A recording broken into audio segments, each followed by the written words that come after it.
Selamat pagi Gilgal, apa kabar semua? Tidurnya cukup? Om, Tante apa kabar? Tambah muda aja? Om habis operasi plastik ke Korea kah? Karena setiap kali saya ke daerah PIK, teman-teman di sini semua tambah muda. Sepertinya alis tambah naik, pipi tambah kencang. Semua baik saudara? Saya senang ada di tengah saudara, Ibu Gembala baik? Ada lagu baru lagi Bu? Ada? Saya tinggal siap belajar sebentar lagi lagu baru. Bagaimana kalau kita menghampiri Tuhan sebelum kita terima firman Tuhan? Pakai beberapa saat saudara untuk saudara ucapkan terima kasih pada Tuhan. Kalau saudara masih diberikan nafas, dipercayakan menjalankan kehidupan. Tuhan, pagi hari ini kami bersyukur untuk kesempatan kami boleh ada di tempat ini. Kami berterima kasih untuk nafas yang Tuhan masih tempatkan di hidung kami. Pekerjaan yang tangan ini Tuhan izinkan kelola. Pernikahan yang Tuhan berikan. Anak-anak kami. Tuhan, kami bersyukur bahwa hari ini kami boleh datang menghadap Engkau. Kami tahu hadirat-Mu ada di tempat ini. Kuasa-Mu bekerja di tengah-tengah kami. Tutup bungkus kami dengan kuasa darah-Mu. Dan kami percaya bahwa Tuhan Kau siap intervensi ke dalam kehidupan kami. Dan hanya Roh Kudus yang boleh berbicara. Dan tidak ada yang lain yang boleh intervensi. Dan kami percayakan ini hanya di dalam nama Yesus Kristus Tuhan. Dan setiap kita yang percaya bersama-sama kita katakan. Amin. Kasih high five 2-3 orang. Dan silakan duduk.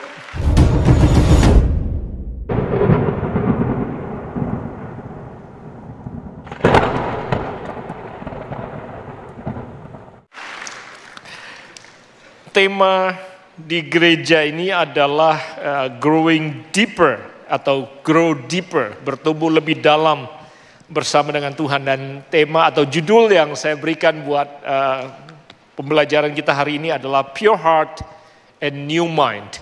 Pure Heart and New Mind. Bilang sama sebelahmu, Pure Heart and New Mind. Pure Heart bicara soal hati yang murni. Pure Mind atau New Mind bicara soal pikiran yang baru. Kenapa Alkitab tidak minta kita untuk berdoa supaya hati kita yang ditukar atau diganti? New heart. Tuhan selalu kalau saudara baca Alkitab selalu mengajarkan kita untuk berdoa supaya hati kita dimurnikan dan pikiran kita yang diperbaharui. Tahukah saudara bahwa pikiran saudara itu seperti lemari? Kalau penuh, nggak bisa lagi masuk yang lain, kecuali saudara mesti keluarkan yang lama, supaya yang baru bisa masuk. Jadi perlu ada pembaharuan isi daripada pikiran saudara, bahwa hidup saudara bisa berubah. Hati harus dimurnikan, pikiran harus diubah. Itu yang saya ingin ajak saudara bicara hari ini. Karena kalau saudara mau hidup saudara berubah, hati saudara harus berubah. Berubahnya karena saudara let go hal-hal yang tidak seharusnya ada di hati. Karena kalau hati saudara intoxicated atau mengalami keracunan, maka badan saudara kuning. Tapi di Gilgal saya yakin tidak ada yang hatinya tercemar karena penuh dengan orang-orang yang hatinya murni, bukan? Wow, puji Tuhan. Tapi mungkin nanti kebaktian 3 mereka perlu banyak yang let go. Hati-hati mereka yang masih cedera, terluka, sakit, dendam, panas, dan lain sebagainya. Dan saya berdoa apapun yang saudara gumuli hari ini, firman Tuhan memerdekakan pikiran saudara. Karena recently semakin sering saya dengar dengan orang-orang yang bergumul dalam kehidupan mereka. Karena mereka dealing with banyak hal yang ada dalam batin dan jiwa mereka.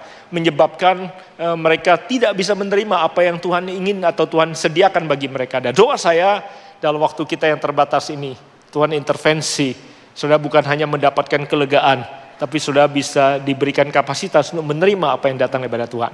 Saudara siap belajar?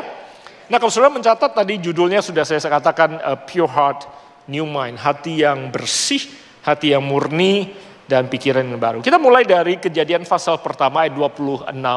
Kejadian pertama ayat 26 berkata begini, Tuhan berkata, berfirmanlah Allah, baiklah kita menjadikan manusia menurut apa?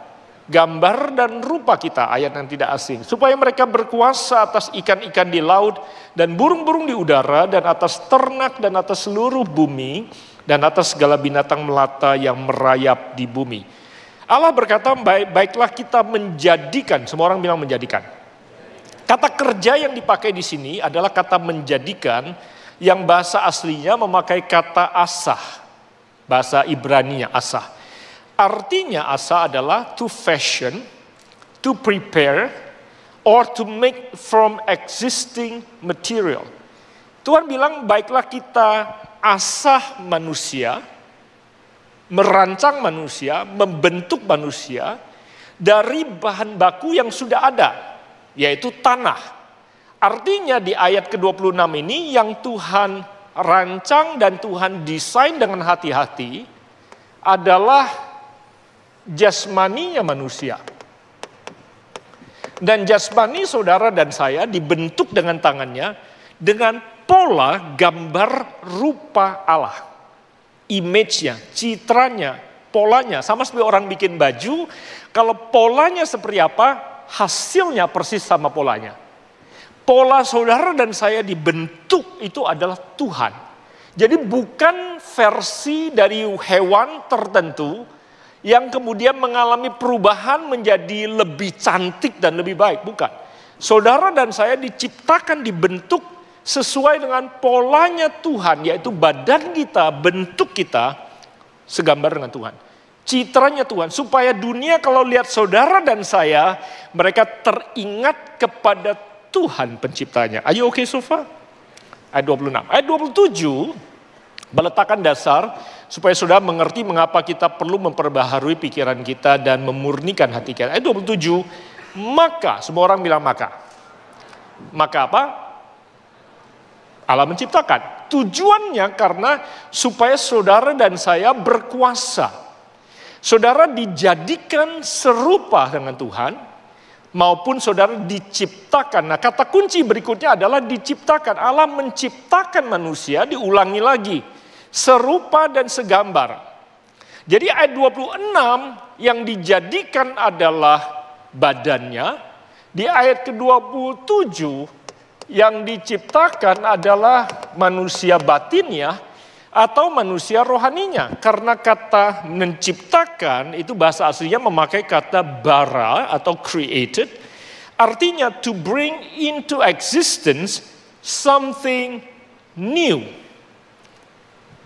Kalau badannya dibentuk dari tanah, tanah sudah diciptakan, were created before. Tapi yang diciptakan di ayat 27 adalah the manhood and the womanhood. Pribadinya, kelaki-lakiannya. Kalau ini badannya, kalau ini kepribadiannya. Jadi the real you, pribadi yang sesungguhnya saudara dan saya, adalah yang ini, bukan ini. Halo? Ada amin? Ini diri kita sendiri sesungguhnya. Kita adalah manusia batinia. Ups.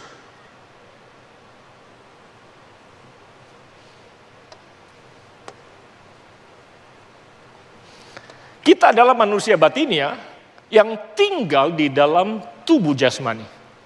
Kita adalah manusia jasmania yang punya kepribadian atau punya rohani yang ilahi. Are you okay so far? Jadi Alkitab berkata, ini adalah diri kita yang sesungguhnya. Makanya Alkitab berkata, jagalah hatimu atau jagalah dirimu atau jagalah batinmu dengan segala kewaspadaan. Karena dari situlah terpancar kehidupan. Are you okay so far? Oke, saya lanjut.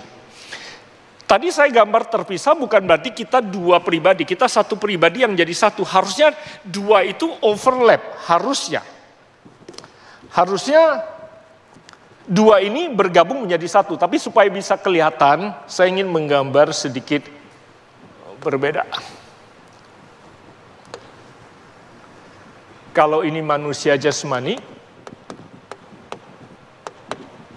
ini manusia rohani.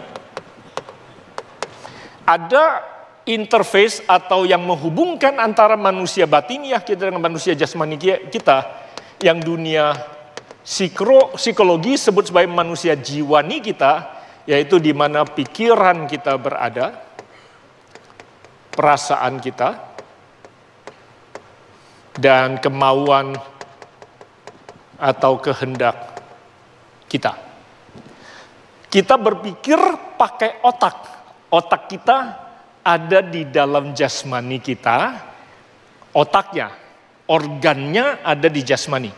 Isinya tidak kasat mata, ada di dalam dimensi rohani. Betul gak? Demikian juga waktu saudara merasa, saudara pakai sistem di dalam tubuh saudara yang ada di dimensi jasmani, tapi rasanya ada di dimensi yang tidak kelihatan. Apakah terlalu berat untuk hari Minggu jam 11 pagi? Saudara boleh tidur sih, gak apa-apa kalau terlalu berat. Tapi kalau saudara pay attention sebentar, ini akan menolong saudara menavigasi kehidupan, itu hidup dalam sama Tuhan.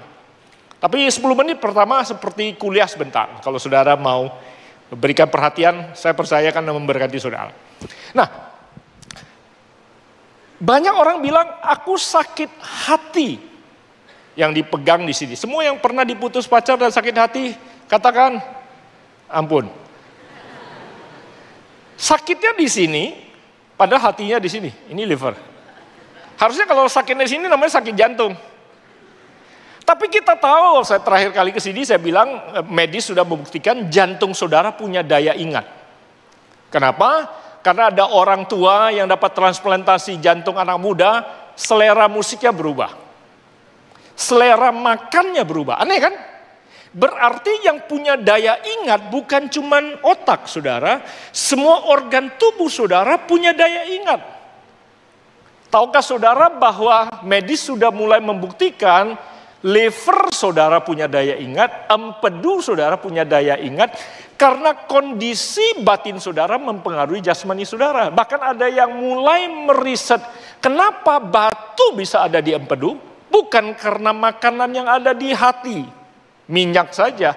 Tapi semua kondisi batin saudara, stresnya, khawatirnya, takutnya, kecewanya, marahnya, dendamnya. Tapi tentunya di Gilgal tidak ada jemaat Gilgal yang punya masalah seperti itu, bukan. JPCC mungkin, jemaat JPCC suka marah, dendam, kecewa, takut, khawatir. Sehingga semua residunya tertinggal di organ-organ tubuh yang ada. Kasih ayat dulu, beberapa ayat lagi. Kalau sudah berpikir saya ngarang, Amsal 12 ayat 25 bilang begini. Kekhawatiran dalam hati, apa? Membungkukkan orang. Bukan kurang kalsium loh dia. Aneh ya? Tetapi yang sering pilates, tulangnya lurus. Bukan ayatnya seperti itu ya. Perkataan apa? Perkataan yang baik menggembirakan dia. Artinya kalau hatinya baik, tulangnya bisa lurus. Nah, lagi. Jika engkau tawar hati pada masa kesesakan, apa? Kecillah kekuatanmu. Aneh ya? Ototnya nggak punya kekuatan karena hatinya tawar. That's what the Bible says, your inner life, manusia batiniahmu mempengaruhi manusia jasmaniamu. Amsal 15. Hati yang gembira, itu kalau saya lihat Om Wem sama Tante selalu, hati yang gembira adalah obat. Hati yang gembira membuat apa? Muka berseri-seri, bukan si dokter-dokter yang suka sudah datangin itu, yang narik sana sini, yang bikin muka saudara berseri-seri. Hati yang gembira. Tetapi kepedihan hati mematahkan semangat. Jadi kalau mau mukanya nggak kerut, bukan ditarik. Hatinya yang diluruskan. Hatinya yang disetrika. Kalau hatinya gembira, ini pasti kencang sendiri. Semua yang setuju katakan. Yang sudah keburu narik katakan. Ampun. Slide berikutnya, slide 6. Pikiran dan perasaan saudara punya kuasa menentukan fisik dan keputusan saudara. Jadi keputusan saudara itu datang dari batin saudara. Are you okay so far? Ini fondasinya. Mari kita belajar lebih lanjut. Roma pasal 12. Roma 12 bilang begini, janganlah kamu menjadi serupa dengan dunia ini. Don't live the same life. Jangan sama dengan dunia sekitarmu. The only way, satu-satunya cara kita nggak hidup sama dengan tetangga kita, keluarga atau sekitar kita, dunia sekitar kita, baik cara dagang kita, cara kerja kita, cara kita bergaul, cara kita doing business, cara kita dating. The only way we can live a different life, tidak sama adalah berubah oleh pembaharuan budi. The only way, satu-satunya cara kita nggak sama dengan tetangga kita adalah berubah budinya. Tanya sama sebelahmu, si Budi itu siapa? Siapa si Budi yang perlu berubah? Ini, si Budi ini di sini nih. Ini harus berubah. Kalau ini tidak berubah, keputusan hidup kita, pilihan kita nggak bisa berubah. Lanjut, sehingga kamu dapat membedakan manakah kehendak Allah. Berulang kali saya didatangin oleh orang, Pastor, gimana caranya saya tahu ini keputusan yang Tuhan inginkan? Bagaimana saya tahu ini kehendak Allah? Bagaimana saya tahu kapan saya jual? Bagaimana saya tahu kapan saya beli? Bagaimana saya tahu kapan saya keluar? Bagaimana saya tahu kapan saya masuk? Kepada siapa saya bilang iya? Kepada siapa saya bilang enggak? Kepada tawaran yang mana saya terima, kepada tawaran yang mana saya bilang, enggak, Pastor, please help. Percayalah, bukan pastor, kata Alkitab jawabannya. Tapi si Budi, yang tempat saudara harus pergi. You need to change the way you think. Cara berpikirmu harus berubah, sehingga engkau dapat membedakan manakah kehendak Allah, apa yang baik, apa yang berkenan kepada Allah dan yang sempurna. Musuh daripada kesempurnaan atau musuh mendapatkan yang terbaik adalah keputusan yang cukup baik. Banyak orang settle for the good and they missed the best. If you want the best, don't settle for good. Nah, untuk bisa membedakan yang baik dari yang sempurna, yang paling baik, cara berpikir saudara yang perlu diubahkan. Dan guess what? Tuhan mau saudara yang terbaik apa enggak? Tuhan mau saudara terima yang baik. Versi bahasa Indonesia sehari-hari untuk Roma 12 berkata seperti ini. Janganlah ikuti norma-norma dunia ini. Biarkan Allah membuat pribadimu menjadi baru supaya kalian berubah. Banyak orang bilang gini, waduh padahal dia udah rajin lo ke gereja, padahal dia udah rajin lo pelayanan, kenapa hidupnya nggak berubah? Karena ke gereja nggak menjamin hidup orang berubah. Betul gak sih? Kalau dia ke gereja dan melayani tapi perubahan pemikirannya dan hatinya nggak berubah, dia tetap walaupun ikut Gilgal Women's Fellowship, pulang tetap simpan sakit hati dan suaminya tetap didiamin, ya nggak akan ada yang berubah. Tapi sekali lagi, saya yakin yang Gilgal Women's Fellowship semua baik-baik ya Bu ya. Baik banget kata Bu Lucy. Dan kalau hati saudara tidak berubah, pikiran saudara tidak berubah, kondisi hati saudara tidak berubah, hidup saudara tidak bisa berubah. Dengan demikian kalian sanggup mengetahui kemauan Allah, yaitu apa yang baik dan yang menyenangkan hatinya dan yang sempurna. Dikatakan jangan ikuti norma dunia. Tadi pagi saya bilang, hidup kita hanya akan berubah kalau kita tidak ikutin arus norma. But ini everybody, semua orang bikinnya seperti ini. Di Pikma kita udah begitu. Semua orang begitu, ya udahlah. Satu-satunya cara kita bisa hidup berbeda adalah kalau kita punya pola pikir dan hati yang berubah. You cannot control what happens to you, but you can always control what happens in you. Kita itu nggak bisa tentukan apa yang dilakukan atau terjadi terhadap kita. Yang kita bisa tentukan adalah apa yang terjadi dalam kita. Saya selalu bilang bahwa kepada istri saya bahwa kebahagiaan kamu itu hanya kamu yang bisa menentukan. Karena kalau kamu tentukan atau mengambil keputusan tidak mau bahagia, apapun yang orang lain lakukan sama kamu nggak akan pernah bahagia. So, happiness is the decision we make dalam kehidupan. Nah, untuk menjawab pertanyaan kita, mengapa kita perlu grow deeper, mengapa kita perlu mengalami perubahan hati atau pemurnian hati dan pembaharuan pikiran. Mari kita belajar lebih lanjut. 1 Korintus pasal kedua, ayat perikop yang saya kutip ayat 9 sampai 16 kalau saudara mencatat. Saudara baca sendiri dari ayat 6 sampai 16 kalau saudara mau. Saya kutip dari ayat 9. Terjemahan sederhana Indonesia bilang begini. Hal itu sesuai dengan ayat kitab suci yang berbunyi seperti ini. Bagi orang yang mengasihi dia, ada orang yang mengasihi Tuhan di sini, angkat tangan tinggi, saudara mengasihi Tuhan. Oke, ini janji Tuhan buat saudara. Bagi orang yang mengasihi dia, Allah sudah menyiapkan, garis bawahi sudah kalau saudara mau. Dia bukan akan, dia sudah menyiapkan sesuatu yang luar biasa.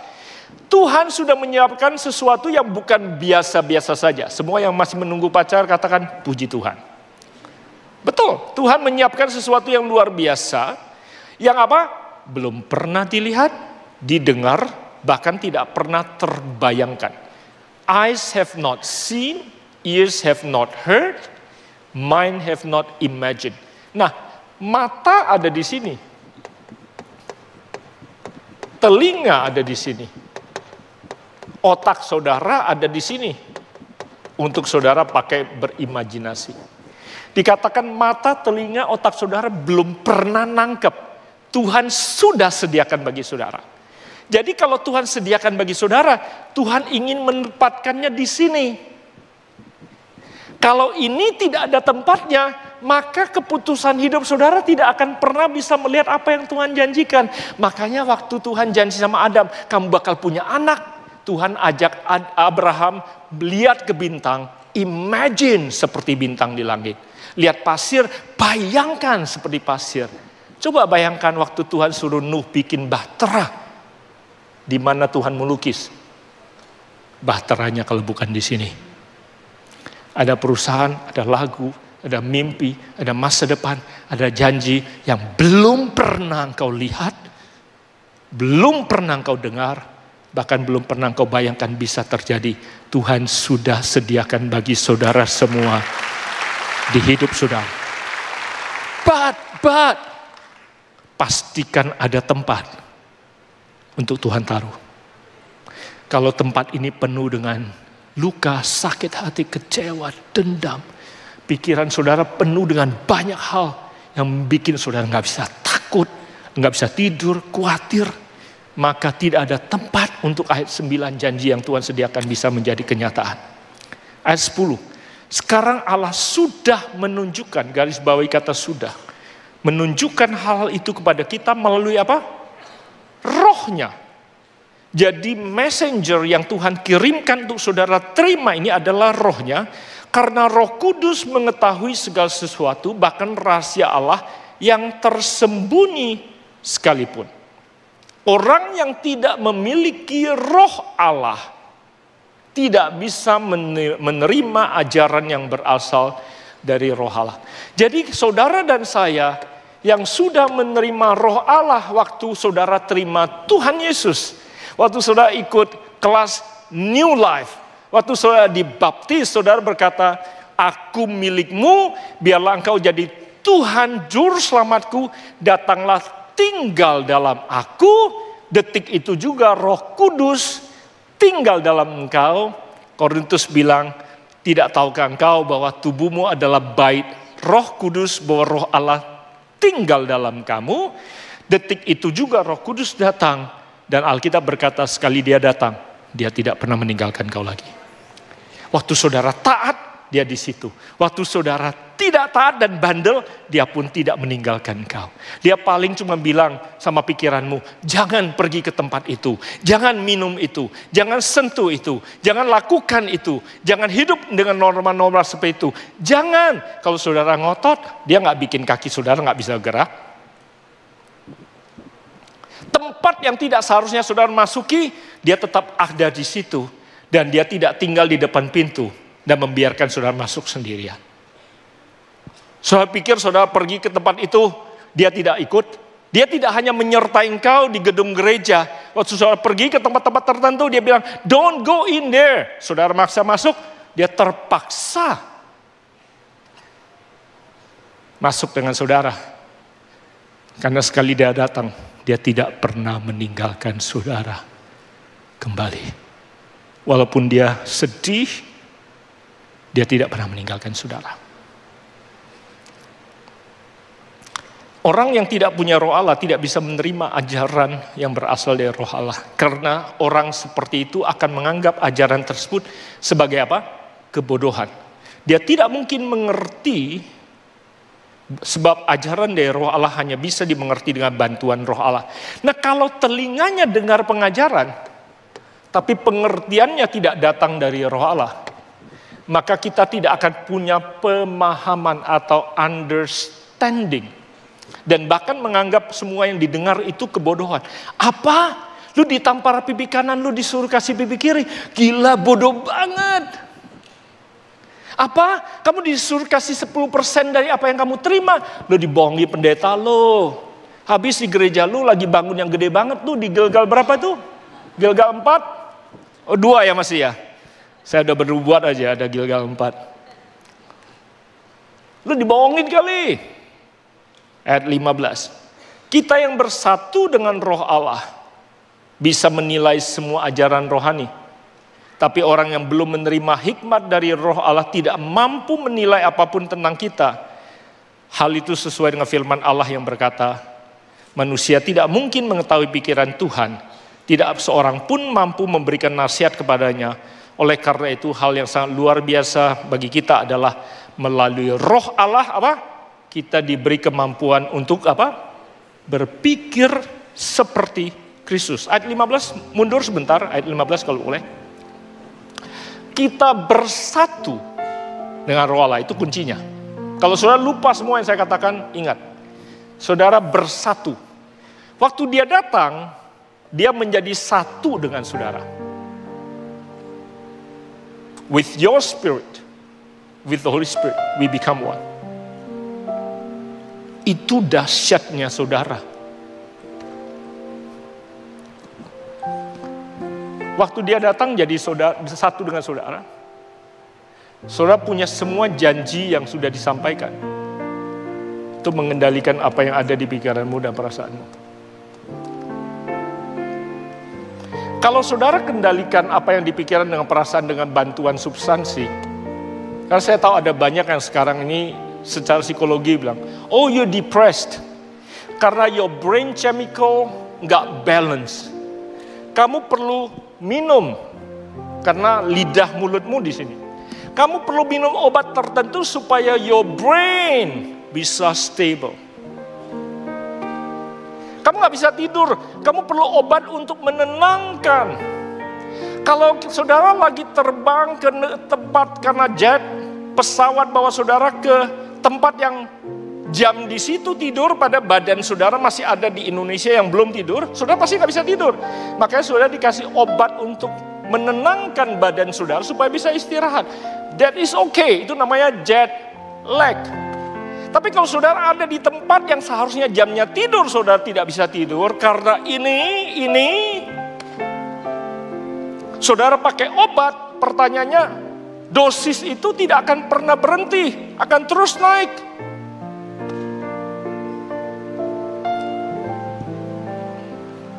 Waktu Yesus teduhkan badai, waktu murid-muridnya ketakutan, bangunkan Yesus. Yesus begitu bangun, Yesus bilang sama badainya, diam. Kata diam yang dia pakai itu bahasa aslinya, bukan tata bahasa yang dia pakai untuk ngomong sama barang atau binatang atau alam. Tapi tata bahasa yang dia pakai itu kata kerja yang dipakai kepada orang kedua tunggal. Second person singular. Dia bilang, be quiet. Atau bahasa Inggrisnya, you shut up. Laut langsung teduh. Yesus tidak bicara sama lautnya, Yesus bicara sama kuasa di balik lautnya yang mau bikin mereka takut. Hari ini ada banyak di antara saudara yang perlu bicara sama pikiran dan perasaanmu. Diam. You shut up. Diam. Takut, diam. Takut apa? Mati. Mati itu cuman badan kembali kepada asal, tapi aku akan kembali kepada Tuhan karena aku hidup bukan karena aku. Karena hidupku datang bukan lagi punya aku dan hidupku punya Tuhan. Takut apa? Takut orang tuamu sakit? Kalau orang tuamu kenal Yesus, kamu cuma bilang, Tuhan kalau waktunya, aku bakal sedih kalau say goodbye to the body. But I will never let fear steal my peace. You shut up. Be quiet. Hari ini ada banyak saudara yang perlu speak to your soul.